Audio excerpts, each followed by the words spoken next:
오늘 은혜 받으실 하나님 말씀은 시편 3편 말씀입니다. 오늘 하나님 말씀 시편 3편 말씀 다 같이 우리 합독하시겠습니다. 야훼여, 나의 대적이 어찌 그리 많은지요. 일어나 나를 치는 자가 많으니이다. 많은 사람이 나를 대적하여 말하기를 그는 하나님께 구원을 받지 못한다 하나이다.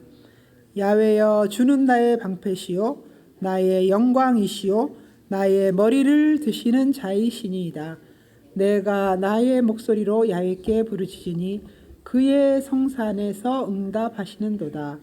내가 누워 자고 깨었으니 야훼께서 나를 붙드심이로다. 천만인이 나를 에워싸 진친다 하여도 나는 두려워하지 아니하리이다. 야훼여, 일어나소서. 나의 하나님이여, 나를 구원하소서. 주께서 나의 모든 원수의 뺨을 치시며 악인의 일을 꺾으셨나이다. 구원은 야훼께 있사오니 주의 복을 주의 백성에게 내리소서. 아멘. 오늘 읽으신 말씀 시편 3편 말씀은 하나님의 긍휼과 또 은총으로 아침을 맞이하는 다윗의 시입니다. 다윗의 감격을 노래한 찬송 시입니다. 제가 먼저 1절 말씀 다시 한번 읽어보겠습니다. 야훼여, 나의 대적이 어찌 그리 많은지요. 일어나 나를 치는 자가 많으니이다. 다윗은 자신에게 대적이 많이 있다는 사실에 놀라고 있습니다.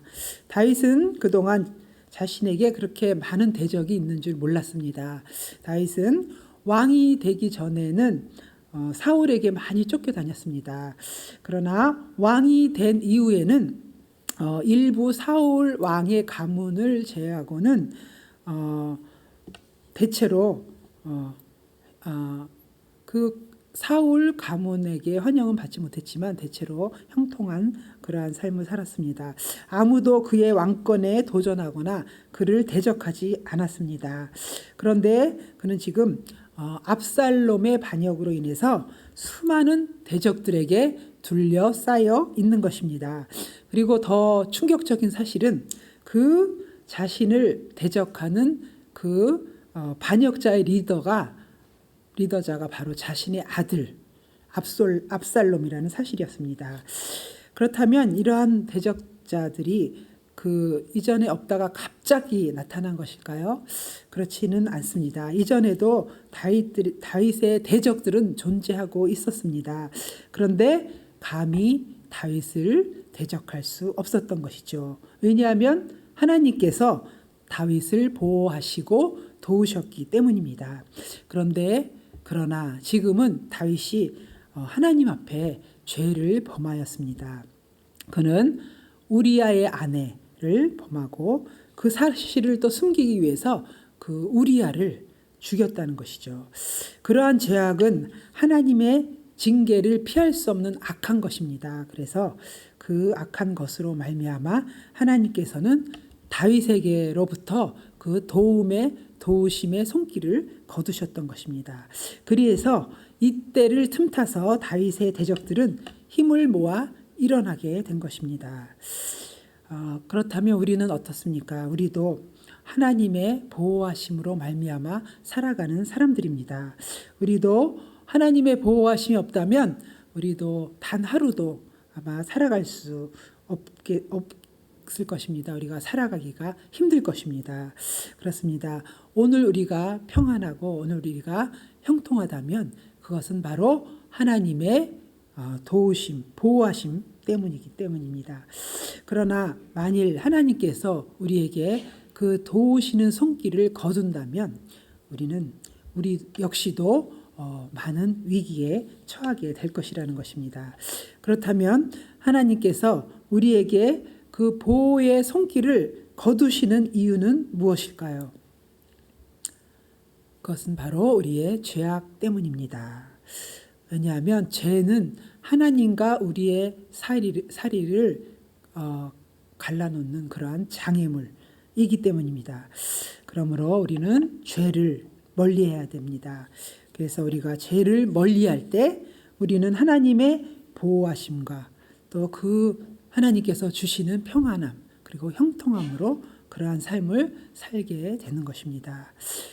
2절에 또 말씀합니다. 2절 말씀입니다. 많은 사람이 나를 대적하여 말하기를 그는 하나님께 구원을 받지 못한다 하나이다. 그래서 이 대적들이 다윗에게 당신은 하나님의 도우심을 받지 못하고 있다고 지금 비난하고 또 다윗을 조롱하고 있습니다. 이것은 다윗의 마음에 치명적인 말이었어요. 다윗의 마음을 찌르는 그러한 치명적인 말이었습니다. 왜냐하면 하나님의 도우심을 받지 못한다는 말은 그에게 소망이 없다는 말을 의미하기 때문입니다. 그렇습니다. 우리가 하나님의 도우심을 받는다면 우리에게도 어떤 어려움, 어떤 위기가 닥친다 하더라도 우리는 다시 일어날 수 있습니다. 왜냐하면 이 세상의 모든 일은 하나님의 뜻에 따라 결정되기 때문입니다. 그런데 이 다윗의 대적들도 이 사실을 알고 있었어요. 다윗의 대적들도 모든 것이 하나님의 손안에 있다는 것을 그들도 알고 있었습니다. 그래서 그들은 다윗을 낙심시키기 위해서 다윗이 하나님의 도우심을 받지 못하고 있다고 지금 비난하고 조롱하고 있는 것입니다. 그러나 다윗은 고백하고 있습니다. 다윗이 시편 121편 1절과 2절에서 이렇게 고백하고 있습니다. 우리가 잘 아는 말씀이죠. 내가 산을 향하여 눈을 들리라. 나의 도움이 어디서 올까? 나의 도움은 천지를 지으신 야훼에게서로다. 이렇게 고백을 한 것입니다. 그렇습니다. 다윗은 자기의 도움은 바로 하나님께로부터 온다는 것을 확실히 알고 있었습니다. 그래서 그는 일평생 오직 하나님만을 의지하였습니다. 그는 절대적인 위기 상황에서도 사람을 의지한 것이 아니고 또 우상을 의지한 것이 아니라 오직 하나님께 도우심을 구하였던 것입니다. 그래서 결국 다윗은 하나님의 도우심으로 말미암아 위기를 극복하고 또 그 왕권을 회복할 수 있었습니다. 3절 말씀입니다. 야훼여 주는 나의 방패시요 나의 영광이시요 나의 머리를 드시는 자이시니이다.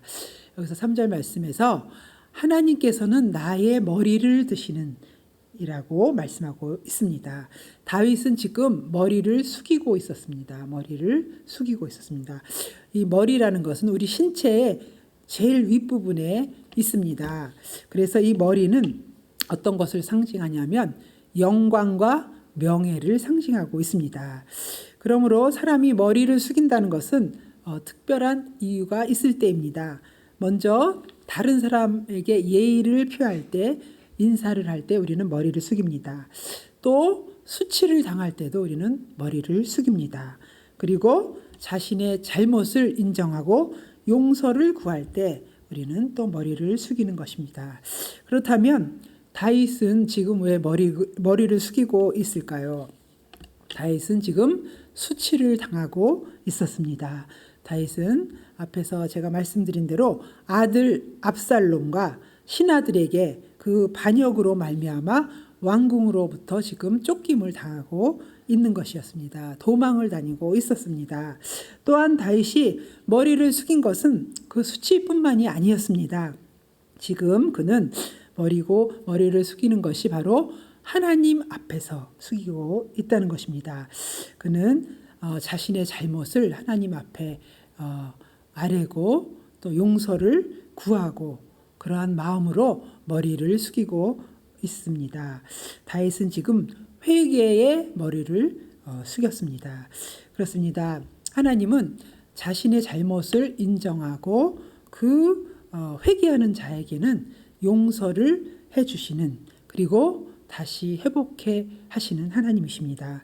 하나님께서는 머리를 숙이는 자를 결코 외면하지 않으십니다. 오히려 그의 머리를 친히 들어 올리신다고 이렇게 말씀하고 있습니다. 그러므로 우리가 죄를 지었을 때는 빨리 우리가 머리를 숙이고 회개를 해야 합니다. 그래서 하나님께서는 하나님께 머리를 숙인 자를 또 그 머리를 친히 올려주시는 그러한 분이십니다. 마지막으로 4절 말씀입니다. 제가 읽겠습니다. 내가 나의 목소리로 야훼께 부르짖으니 그의 성산에서 응답하시는 도다. 그래서 다윗이 기도할 때 하나님께서는 응답하신다고 이렇게 말씀하고 있습니다. 여기서 그런데 다윗은 부르짖었다고 했어요. 이 부르짖음이라는 것은 그냥 단순한 기도가 아니라는 것이죠. 그것은 울부짖는 것을 말합니다. 울부짖는 것, 영어로는 crying입니다. crying. 그래서 이 울부짖음이라는 것은 통회하는 기도라는 것이죠. 통회하는 기도고 또 자복하는 기도고 회개하는 기도입니다. 그래서 예수님께서도 산상수훈 팔복에서 이렇게 말씀하셨습니다.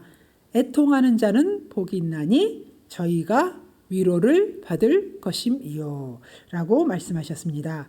그래서 여기에서도 애통한다는 것은 바로 무엇을 뜻하냐면 자신의 죄를 슬퍼하는 거예요. 자신이 지은 죄를 슬퍼하고 통곡하는 것을 말합니다. 그것은 바로 회개를 말하는 것입니다. 그리고 여기서 위로를 받는다는 것은 하나님으로부터 용서를 받는다는 말씀입니다. 그래서 자기의 죄로 인해서 우리가 애통할 때 하나님께서는 용서해 주시고 또 위로를 우리가 하나님께로부터 받게 되는 것입니다. 그래서 시편 34편 18절에도 이렇게 말씀하고 있습니다. 여호와는 마음이 상한 자를 가까이 하시고 충심으로 통회하는 자를 구원하시는 도다. 그렇습니다. 우리가 죄를 진심으로 애통할 때 하나님께서는 우리를 멸시하지 않으신다고 말씀하셨습니다. 하나님께서는 우리를 위로하시고 또 우리를 유쾌하게 하신다고 말씀하셨습니다. 그러므로 우리가 죄를 지었을 때 우리는 어떻게 해야 할까요?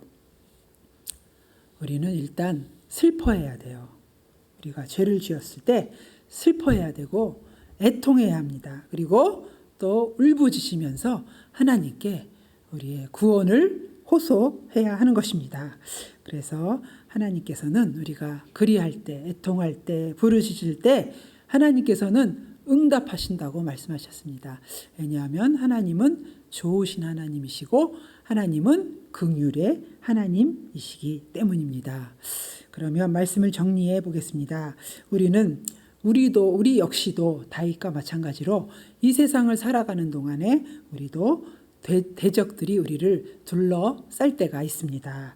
그리고 그러한 위기의 상황은 우리의 죄로 말미암을 때도 있다는 것입니다.